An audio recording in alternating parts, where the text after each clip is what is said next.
போர் அடிக்குதே, சரி ஃபோன் பார்ப்போம். டயர்டா இருக்கு, கொஞ்ச நேரம் தூங்குவோம். நோம்பு திறக்க இன்னும் 1.5 மணி நேரம் இருக்கா? சரி கேம் விளையாடுவோம். ஏன் சார் நோம்பு வச்சுட்டு இப்படி நேரத்தை வீணாக்குற? செல்லு பார்க்கறதுக்கு பதிலாக குரானை ஓதலாம்ல.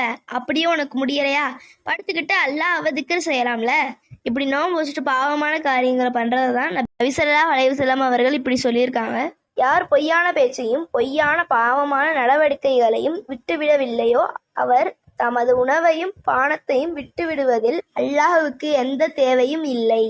அதனால இந்த மாதிரி பாவமான காரியங்களை நோன்பு வச்சுட்டு செய்யாத சாரா. சரி ஐசா, நான் இனிமே செல்லு பார்க்க மாட்டேன், குரான் வச்சு ஓதுறேன்.